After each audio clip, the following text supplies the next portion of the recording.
Hey guys, it's Stu Guys T and D back again for some more rambling. So I think this week we're going to do some really how to run boss encounters. Keep it fairly system generic, but Right. So I start off with this question: what makes a good boss encounter for you? I guess it depends on the style of the game. If we're playing a high fantasy type game, regardless of the system, the boss fight just falls into that very cliche, Yeah. like, oh, you have all fallen into my trap, that sort of thing. And he has all these minions, or she has all these minions, or it has these minions.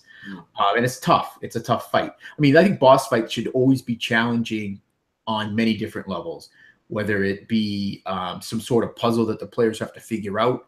Like there's this field of energy that's protecting the boss. So they have to figure out how to take this field of energy down before maybe these things are animating around them. Whatever it is, it always should be tough. But I always like a twist in a boss fight. And I'll use an example. I was listening to this podcast, and so the players, I mean, the GM is phenomenal. It's Adam Koebel. I don't know if he's one of the co-inventors of Dungeon World. And he's pretty brutal. He's probably one of the, he and Lloyd were probably cut from the same cloth. He's a pretty brutal GM. He does not take it easy on his players. He kills players all the time. So anyways, they're kind of going through this dungeon crawl, and it's just, they don't have a lot of time to rest.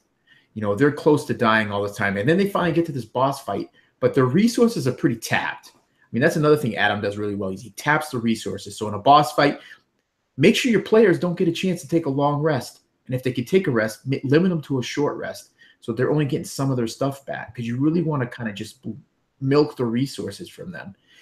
And that's more maybe a 5e thing, but whatever system you're using, don't allow them to kind of reset their stuff.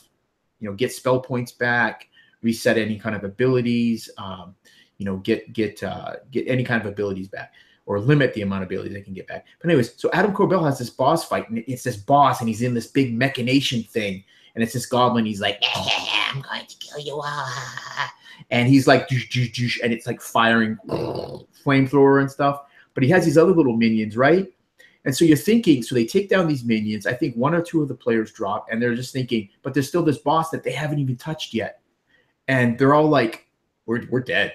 You mean, I'm like at 5 hit points and that. So one of the players, it was like a guest player in their thing, goes, well, I'm just going to shoot this guy with the bow. What else do we have to lose? He shoots and he kills him.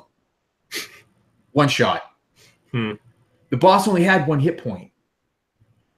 The only thing that made the boss bad was he was in this big machination thing, but he was this little goblin, this old goblin, in this thing. And the look, or the reaction, not the look, but the reaction of the players was priceless, because they didn't expect it. They expected it to be that cliche.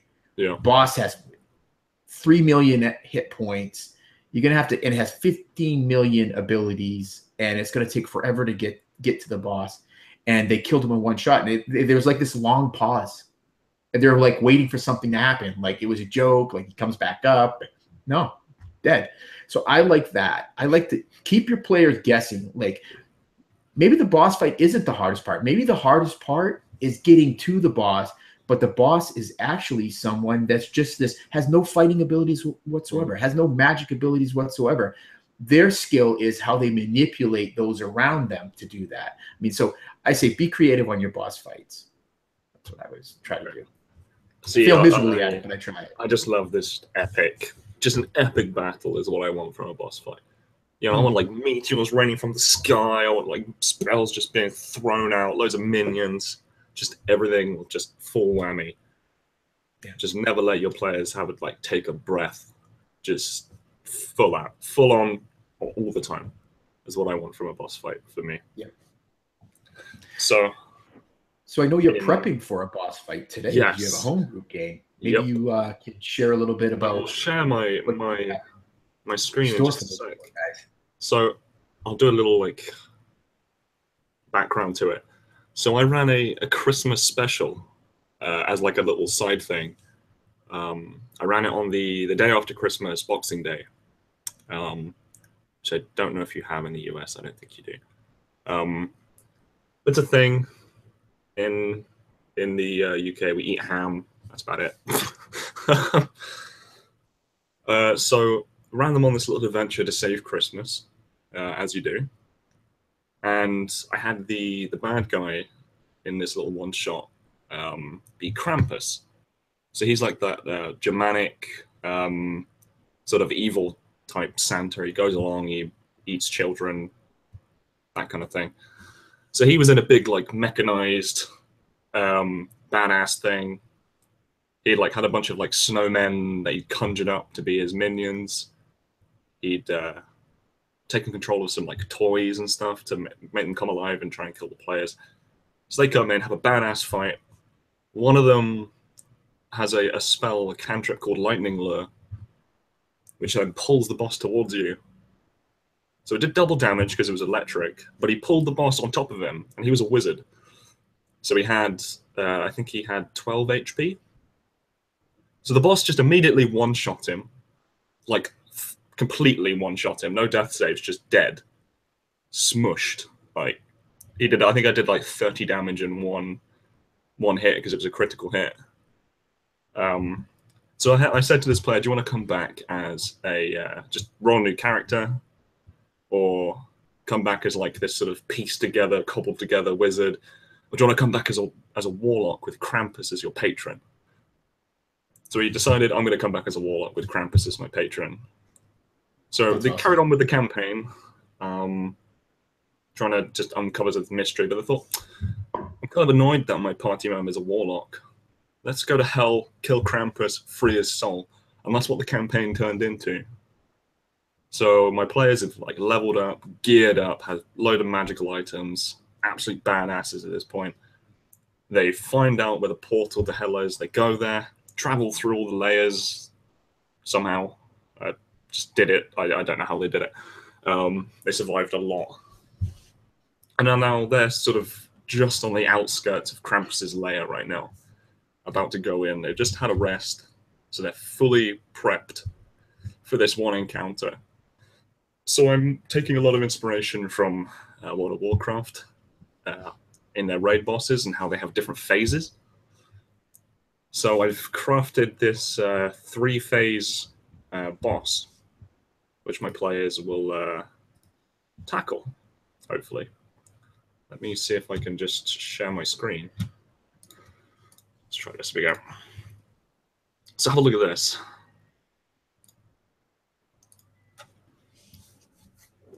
I've got this is phase 1 Krampus. So he's an absolute badass. Look at his stats. Like 26 strength. He's got a few weaker stats like Dex, because he's just this big hulking beast. Has spell casting, does tons of damage. But I think I'm most happy about is his legendary actions and the lair actions that he can do. So he's this sort of like big like goat demon thing. So I've had him like stomp to make like everything difficult terrain and make people fall over. He can charge at people. He can create walls to like cut people off. So I'm trying to like, my aim with this is to sort of really mess with the actual like party, so they have to sort of move around. Don't want to like get like cornered off by Krampus because he will just destroy you. Yeah, so, I really love the lair actions. Yes, yeah. My lair actions are I really like those. They're mostly taken from like things. I think the ice wall is one from a ancient white dragon lair action. Yep. Freezing fog is a combination of like 2 different spells. So I just reskinned stuff to put it all together. Get in the sack was an idea from somebody on the AdTab group, where we just stuff somebody in his sack and they have to try and get out. Yeah. No, gotta eat them. Yep. And then after you like got through all of his HP, and he can regen, because in his lair there's these magical altars that you can destroy, and if they don't get destroyed in the first phase, they play a huge part in the second phase. Mhm. So if I move on, So I imagine there's some sort of visual or some sort of yeah. There'll be, I'll arbitrary, describe some sort of like the from the flames, altars to altars allow like people. combining and like healing his wounds and things like that. So in the second phase, oh yeah, the end of phase like action, which happens, basically destroys the whole environment they're in and completely changes it. So now now they'll be fighting in the second phase on these moving icebergs. So they'll be moving around. So they have to really think about how they're going to position. I'm going to move them randomly. Yeah. So I've got a scatter die, and yeah, I'll like see how far they move. Takes a ton of damage, and they fall into the water. And falling into water is bad because it's like frozen water basically. It's just completely like zero, bordering on the minus. So it's you're going to start dying very quickly. Maybe some exhaustion might take a part in that. If you land in the water, don't get out quick enough. So the second phase, I've got somewhat similar abilities for the legendary actions and its multi actions, but the lair actions I have changed. A key one, this whirlwind action, I quite like. So it just creates this tornado of freezing air, sucking up anything around them, and just doing tons of damage if you get caught in it. Yep. Really like that. And also his icy armor, which he now forms, are all like the shards of ice that he cracked up with the icicles falling down. He's now formed that around him, gaining some more HP, temporary HP, and more AC. So he's now much harder to hit. So, and much harder to kill. So he's really ramping up the actual difficulty of the encounter. And the way to stop that, because it regens, if you don't destroy the altars, it just regenerates. So you have to destroy those altars to actually defeat him, I think. Yeah. So, and then the optional sort of third phase, which is really campaign specific for me, is I've got the player's permission. We're going to meld Krampus and this warlock together to give Krampus all of the warlock spells, which the player will control, and then he has to try and kill his own party. I was wondering that where his patron was the Krampus, how that was going to work with that player. Oh yeah. And then obviously at the end, the player will be like reborn. Like he'll lose all of his like mechanical face. Like he'll be just like a fresh halfling. Oh, and he's a halfling too. Yeah, he's a halfling. Yeah. That's I'm also spawning a bunch of imps as a little throwback because he's used an imp familiar like the entire time he's been a warlock, and he keeps on killing it. So I'm sort of giving a throwback to that by spawning some imps to fight as well. Yeah. Well, I was going to ask. So, other than the boss, what sort of minions do you have? I mean, I have a couple of sort of slightly nerfed ice devils join in because they have a cool ability where they can form a dome around themselves, the dome of ice. So I'm going to sort of start locking off players at random from the rest of the party who then try to have to save them or carry on attacking the boss. Right. So it's really I was noticing, yeah. Because I was noticing, and I don't know what level your party is, but one of the things is in 5e, damage gets pretty crazy as you get up in higher levels. So you almost need to have like a big bag of hit points in order to sustain more than a round or two, especially if the party. Especially if the party metas it and just says, we don't care about anything else. We're just attacking this bad guy. Make 150 hit points, it could get eaten up quick. Yeah, well, they're only there's 6 of them. Yeah. They're very well geared in terms of magic items. But I think I may have to just slightly change the hit points a little bit on the fly.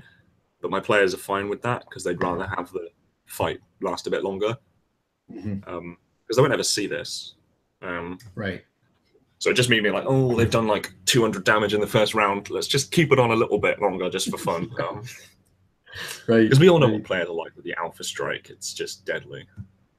Well, you know they're going to hit it hard and heavy right off. That's what every character in every game that I've ever been in I mean, every player, that's what they do. They hit hard and heavy right off because they want to try to take it down. So you can bet your players. They also have a max HP, so they've got a lot of it. They've got a lot of hit points. Yeah, it's because firearms are a part in this campaign, so they can take a lot of damage at once. I gotta say though, that's a really good bad guy. That's a good villain. Yeah, I'm super excited to see how it works.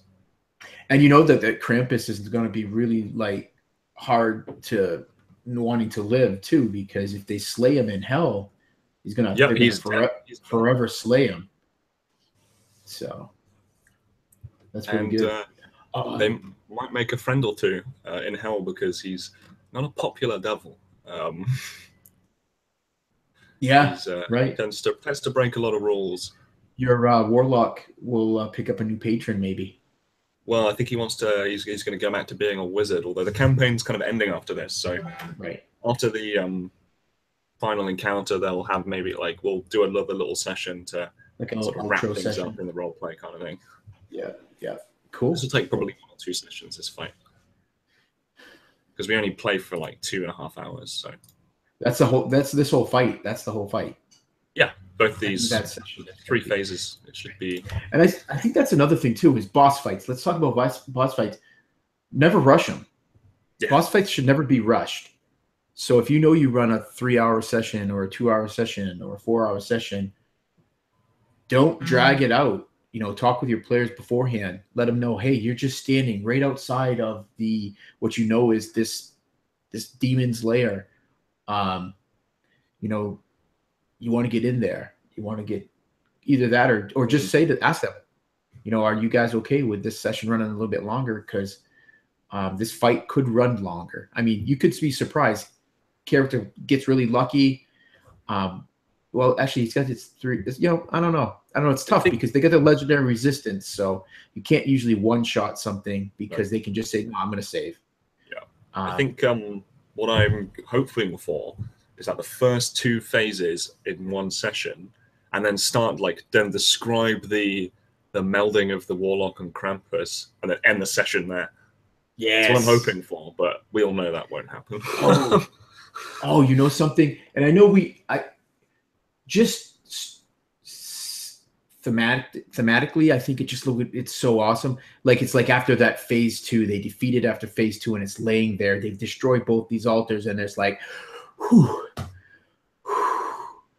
we got it. And then have one all the players make a perception roll and set the DC pretty high, and have that one player that hopefully nails that high roll on the DC. They look over and they see that smoke rolling off of the warlock, smoke, his eyes have turned black, and there's just this black inky smoke rising from it. And he talks, but he doesn't talk in the character's voice. Have it talk in the Krampus's voice, and that would be so cool. Then the cutscene and session, hard stop. Yeah. That'd be so awesome. I mean, players love and hate that, especially if it's oh my gosh, I gotta wait 2 weeks for that for the next one. That's how our game this morning did. It was we just fought this really hard, easy fight. It was all little stuff, but there was a lot of them. I called them cockroaches because I kept coming. Every time we drop one, 2 more would come in. I'd be holy crap. And then it ends with one of our players running off down this hallway, and my character is just oh gosh. So, I mean, I think that you got to do that. Boss fights have to be, especially if it's a culmination of the end of a campaign, right? It's got to be memorable, but it's got to be, and you got to go, but make it memorable to everybody is I guess my advice. Because what I think is really cool about, I want to do this, but I have to remember it's my players too. So knowing my players through how they've played this game, how do they play, what do they like, and try to make it something that they're going to be holy smokes, that was awesome. I don't think some players might not like the fact that you're kind of working with this other player around this melding and he's going to attack them. Some players might not like that. So if you were to do that to them, they'd be all salty and they'd be oh,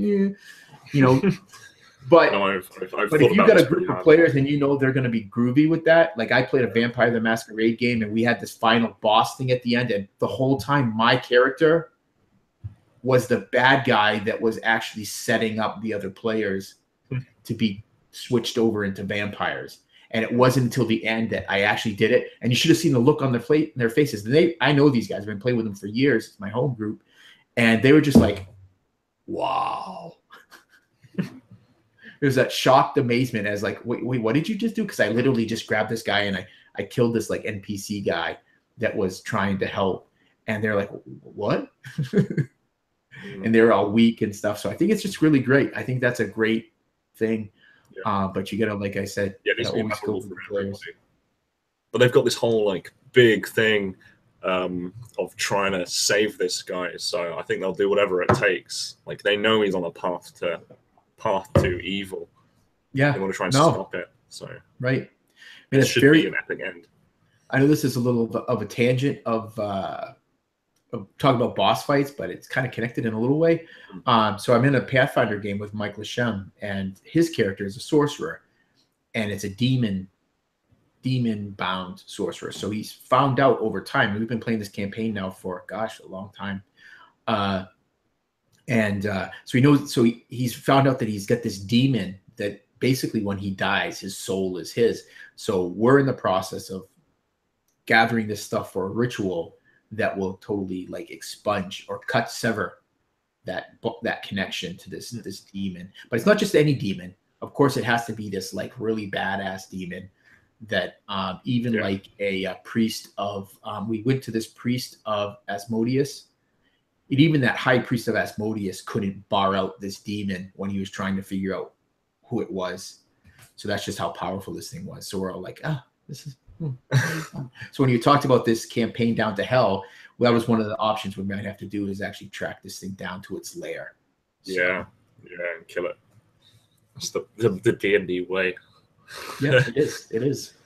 It certainly is. You haven't played D&D until you've at least traveled into the abyss or the layers of nine hells. Yeah. And they've managed to do 5 layers of hell. Well, 4, because they ended up like sort of making a deal with the Archduke of the 3rd layer. Who's not a fan of Krampus. I think, and you bring out something else up too. Not all boss fights need to be a boss fight. It's a confrontation. Yeah. So I don't think, to limit players to you have to fight this.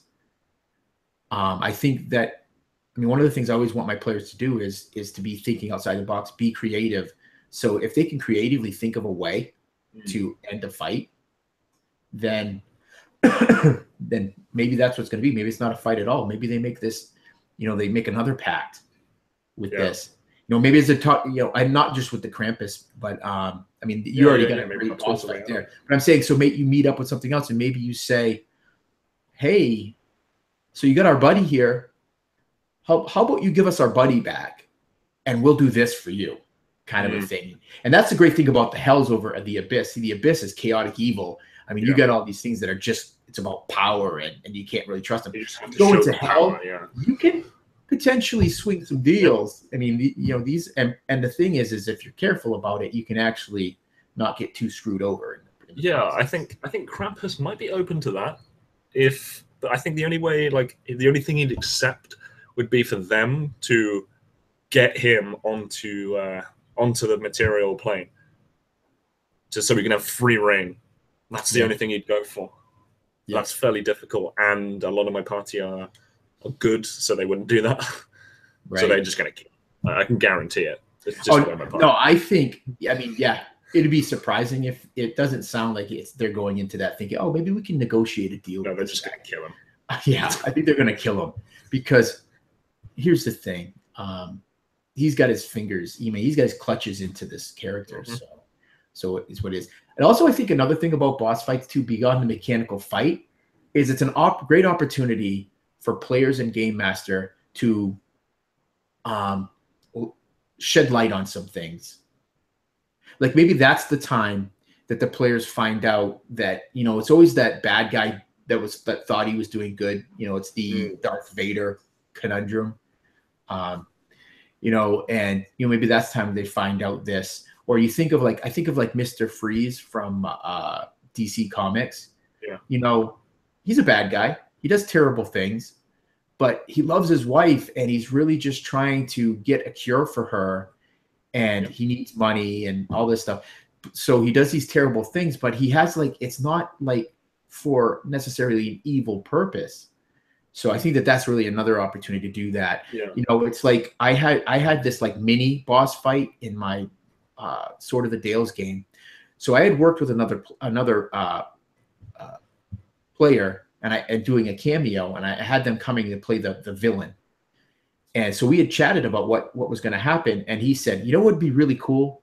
He goes, if I could call out one of the other players and make the other party members think that that player was actually in some way connected to this ring of banditry that's been happening. And I said, oh, the best player is this player.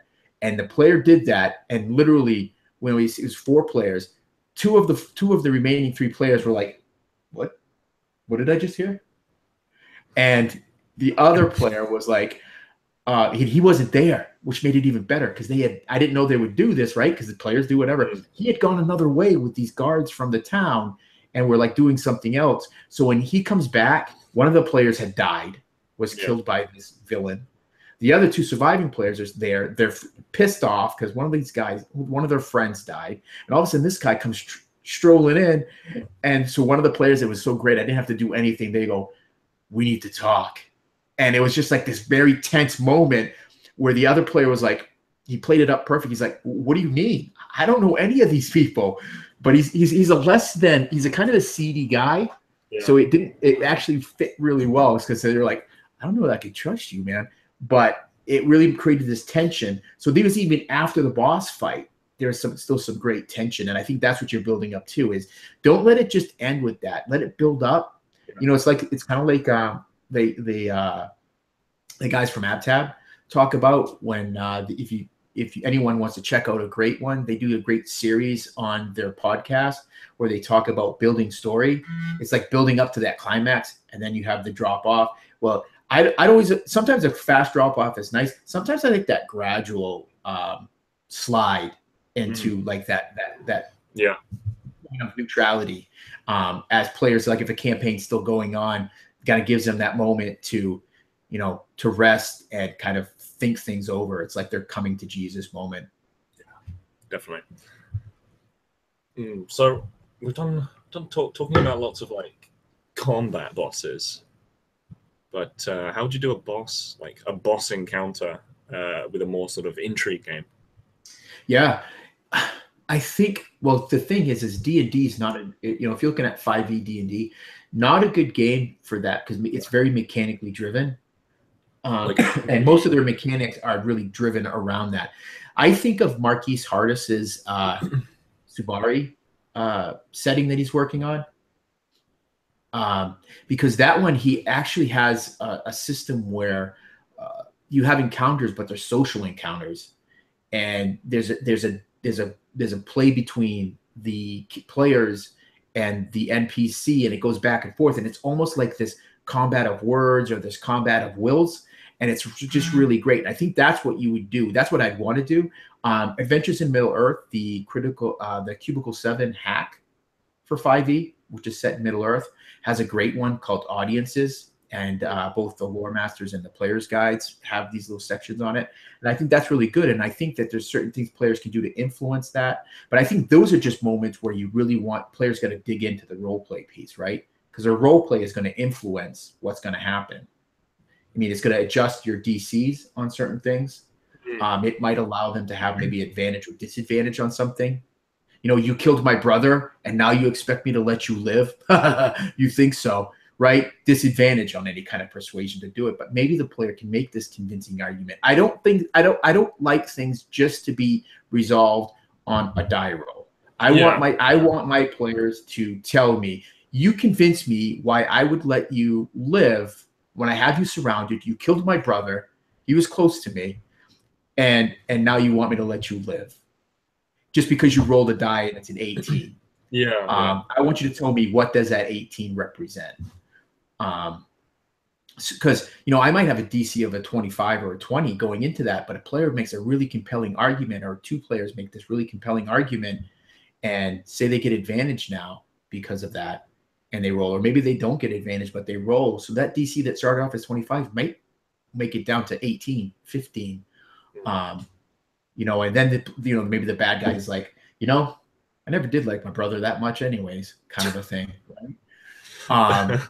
I think that's one of the ways that I would do that. I mean, you want to create tension. The same thing you do in a boss fight with fighting, you want to do the same thing. You want to create that tension. Like I was playing this Drow game that Lloyd Collins was running, and we're having this audience with the matron mother, who is the head of our family, our clan. And that was a tense thing. No one was fighting, but one of the players was actually thrown down into this pit by this matron because she didn't like something he said. That was a tense encounter because everyone was like, oh, we really have to be careful what we're going to say. So you want to I think you still want to set those tones and those dynamics. So maybe as players are getting ready to have an audience or something, they hear someone say, geez, hey, did you hear about the last guy that came in there? No, you want to kind of like plant some seeds with them so that they maybe have that same kind of sense of urgency, risk. I think if you don't have risk, there's no investment in it. I mean, it's not the same. I think any kind of encounter like that, any kind of boss type encounter, needs to have risk attached to it. Now, it doesn't always need to be bodily risk. Maybe they're not going to get the support of that lord if they don't do well in that encounter, and that's something they're looking forward to. Maybe they won't get that information that'll make it that much easier for them to then go onto that next story arc. They can still do it. It's just not going to be as easy for them. I mean, I think that's what it needs. It needs to have something. They need to have some sort of risk involved. Yeah, definitely. I'm trying to think of a cool little like an ending to an investigation campaign. So that would actually be it needs to be like a satisfying end. Like maybe after like 20 sessions of investigating this corrupt lord, you finally confront him like in front of the king, and then put forward this argument with all the evidence. Like, would that be a satisfying end, just to see that lord arrested, taken, thrown into the dungeons? I think so. I think it can be, because here's my opinion why.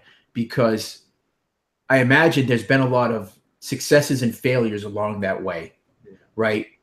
Like, we got a witness. Oh, geez, somebody is dead. The witness.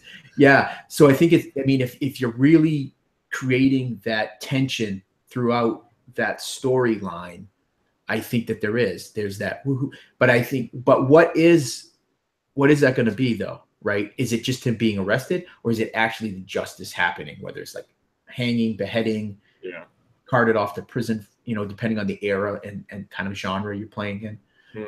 What is that? I mean, I would say as a player, I would want to see that finality. Whether you role play it out, or it's just kind of like this dialogue thing. You're standing at the execution of, Mr. X.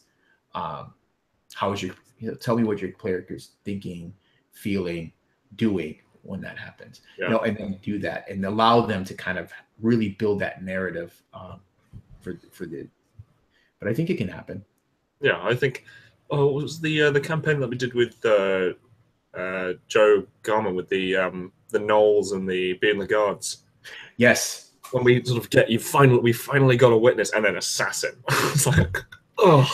But how frustrating was that? It was like we had all these peaks and valleys in that game. Very deep valleys, and I don't think Joe realizes how well he did that, because it was frustrating, because we're like trying to do the right thing, but every time we try, it's just like we're actually making things more difficult. Yeah. And I remember we got trapped in this room, and it was just very frustrating. My character I was frustrated. My character was frustrated. And remember, he just sat down in the room and he didn't talk to anybody.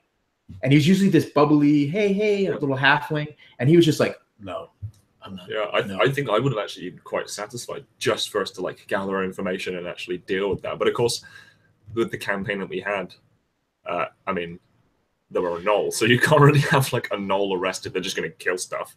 So, but I would have been quite satisfied with just getting the just deputy mayor, I think it was, arrested, like getting them dealt with. Yeah. I would have been satisfied with that because we built up to it. I think that brings up a good question: is do game masters oftentimes feel like they have to create this boss fight that is truly combat heavy in order for the players to have fun? And I think that's what it is. I think Joe did that in our game because he thought, well, these guys just want to fight stuff. I would have been perfectly fine. I built a character that was not like super combat heavy.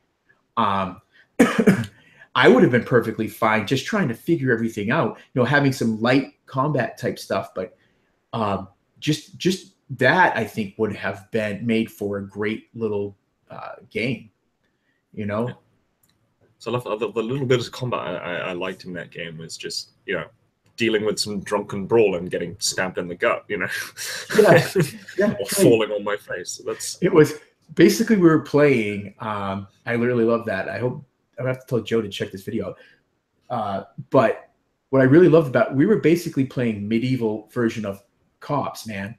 Bad boys. That's what we were doing. We were strolling around the quarter. It was like the seediest place in the whole city that we unfortunately patrol, and you know, just trying to figure things out. And it's like it was tough because he did a nice job of us not being able to really kind of pin down who was the bad guy and who was. I had this inkling from the very first, like, I think it's her. I really think it's her, and then like, no, maybe not, and then. Yeah, I'm honestly going to say I had no idea. And it was just the way he portrayed that person, which is like, she's evil. I don't know it. I just thought she was a pompous. No, it was perfect. That role playing, it was perfect. Yeah. But yeah, I think that probably wraps up some different ways of doing boss encounters, whether it's combat or some sort of role-playing encounter that might end a campaign. I think that's what most boss encounters do, usually ending a campaign. Yeah. Over like several different sessions. I wouldn't do it in one session. It's just not enough to get everything. It's either ending a campaign or it's ending a story arc until going on to the next story arc. Yeah. So yeah. Yeah, I think that just about wraps it up. Yeah. So thanks for joining us. Comment down below if you have any ideas for your boss encounters. Anything you want to add? Be cool to hear from you. And join us next time, possibly next week. We never know. Typically on Sundays. But... Typically on Sundays. Typically once a week, but we're never sure. That's the problem with 2 different time zones. But yeah, thanks for joining us, and we'll see you next time.